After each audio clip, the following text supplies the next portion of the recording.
안녕하세요. 하루를 여는 하늘의 귀한 양식 만나방송의 박정현 목사입니다. 8월 네 번째 날 아침 성도님들과 함께 나눌 하나님의 말씀은 누가복음 22장 54절부터 62절까지의 말씀입니다. 예수를 잡아 끌고 대제사장의 집으로 들어갈새 베드로가 멀찍이 따라가니라. 사람들이 뜰 가운데에 불을 피우고 함께 앉았는지라. 베드로도 그 가운데 앉았더니 한 여종이 베드로의 불빛을 향하여 앉은 것을 보고 주목하여 이르되 이 사람도 그와 함께 있었느니라 하니, 베드로가 부인하여 이르되 이 여자여 내가 그를 알지 못하노라 하더라. 예수님이 대제사장의 집으로 붙들리신 다음에 끌려가셨습니다. 그때 베드로가 멀찍이서 따라갔습니다. 다른 제자들은 예수님이 잡히셨을 때 다 도망갔습니다. 베드로는 그래도 마음이 괴로워가지고 어떻게 예수님이 신문당하시는가 같이 갔는데요. 그때 뜰 가운데서 불을 피우고 앉아있는 사람 중에 한 여인이 와가지고 너 저 사람과 함께 있었지 않았느냐 물었습니다. 그랬더니 아니다, 나는 그를 알지 못한다 부인했습니다. 그랬더니 또 조금 후에 다른 사람이 베드로를 보고 너도 그 당 아니냐 그랬더니 베드로가 이 사람아 나는 아니다 라고 두 번째 부인했습니다. 1시간쯤 있다가 또 한 사람이 장담하여 이르되 그랬습니다. 확신을 가지고 말한 거죠. 이는 갈릴리 사람이니 참으로 그와 함께 있었느니라 라고 했습니다. 이때 베드로가 이 사람아 나는 네가 하는 말을 알지 못하노라. 아직 말하고 있을 때 닭이 곧 울더라 라고 성경에 기록이 되어 있습니다. 세 번째 부인했을 때 닭이 울었다는 것입니다.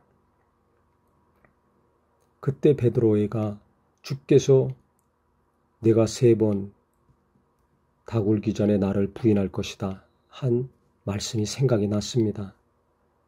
그래서 62절에 보니까 밖에 나가서 심히 통곡하니라 라고 성경은 말하고 있습니다. 예수님을 모른다고 3번씩 부인했는데 그 3번째 부인하는 순간에 예수님이 이미 말씀하신 것처럼 내가 3번 나를 부인하리라. 닭 울기 전에, 오늘 닭이 울기 전에 3번 나를 부인하리라. 그 말씀 그대로 그가 새벽 닭이 울기 전에 3번 예수님을 부인한 거 너무 가슴 아파했습니다. 결국 이 심한 통곡, 회개,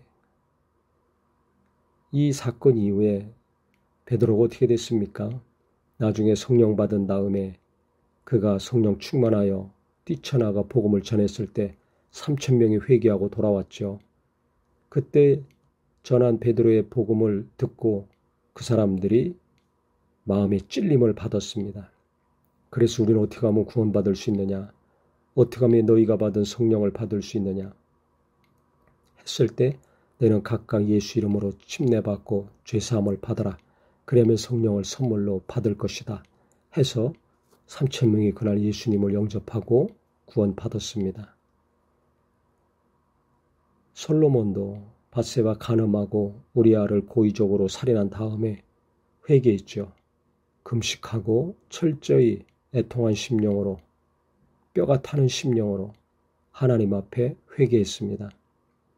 그 간절한 고통의 시간 시편에 잘 기록이 되어 있습니다. 그때 그 회개를 하나님이 들으시고 밧세바를 통해 난 아들, 처음 간음해서 난 아들은 하나님이 죽게 하셨지만 그 다음에 밧세바를 위로하게 하시고 그 여인을 통해서 솔로몬을 낳게 하셨습니다. 그 아들이 왕권을 이어갔습니다. 성경에 보면 철저히 회개한 사람, 진심으로 회개한 사람, 애통함으로 하나님 뜻대로 행하지 못한 것이 너무나 가슴 아파서 가슴을 치고 통회하고 자복한 사람들 하나님이 용서해 주시고 그 회개의 열매를 맺게 하신 것을 볼 수가 있습니다. 베드로도 그가 당장은 자기에게 피해가 올까봐 다른 제자들처럼 예수님을 부인하고 모른다고 했지만 주의 말씀이 생각나는 순간에 그 말씀이 찔린 것입니다. 깊이 찔림을 받았을 때 그가 통곡을 했습니다. 왜 통곡을 했습니까? 자기가 예수님 부인한 것이 너무나 가슴 아팠다는 것을 표현하는 것입니다. 내가 예수를 도리어 변호해야 되는데 주님 옆에서 내가 함께 하면서 보호해 드려야 되는데 부인하지 않았습니까? 살아도 같이 살고 죽어도 같이 죽어야 되지 않습니까? 베드로가 한 말입니다. 예수님이 고난을 받으시고 죽으실 것을 말씀하셨을 때 주님, 그리 하시면 안 됩니다. 사탄은 애들로 몰라가라. 이 소리를 들었던 자였습니다. 끝까지 목숨 걸고 함께한다고 하면서 어디든지 함께한다고 고백했던 자가 얼마 못 가서 이와 같이 3번씩 부인했으니 얼마나 고통스럽겠습니까? 양심이 살아있는 사람, 하나님을 진심으로 사랑하는 사람, 이 사람이 통곡하며 회개합니다. 뜨거운 눈물을 흘리고 가슴을 치고 자기 죄를 고백하고 용서해달라고 몸부림칩니다. 하나님은 그 간절한 회개, 그 뜨거운 회개를 지나치지 않으시고 받아주셨습니다. 그래서 베드로를 통해서 오순절 마가다락방에 성령이 임한 날 3,000명이 회개하는 역사를 이루셨다고 저는 생각을 합니다. 120명이 성령 받았는데 3,000명이 구원받는 설교는 베드로가 했습니다. 진심으로 회개한 사람, 뜨거운 눈물을 흘리며 통곡하며 부르짖어 예수를 사랑했던 사람, 이 사람을 통해서 하나님은 귀한 일을 하셨습니다. 그래서 저도 그렇고 우리 모든 성도님들 이 땅에 살면서 우리가 은혜로 구원받은 것입니다. 하기 때문에 언제든지 우리는 실수할 수 있고 거짓말할 수도 있고 또 죄를 지을 수도 있습니다.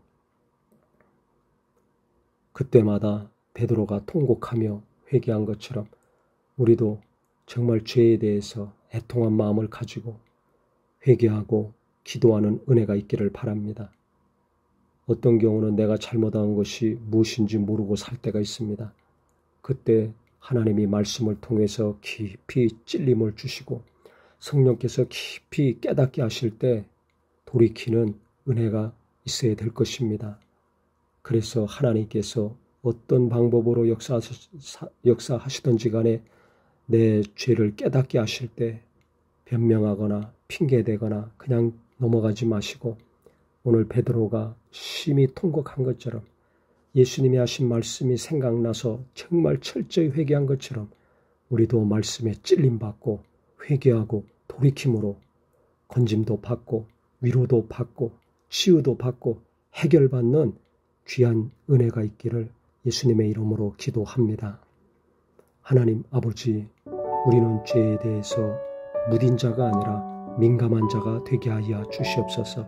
말씀을 통해서 깊이 찔림을 받고 성령님을 통해서 깊이 깨닫게 하여 주셔서 큰 죄건 작은 죄건 버려야 될 것 우리가 통곡하며 애통하며 간절히 기도할 때 그 더러운 것들이 떠나가고 회개의 귀한 열매를 맺는 성령의 사람 되게 하여 주시옵소서. 예수님의 이름으로 기도합니다. 아멘.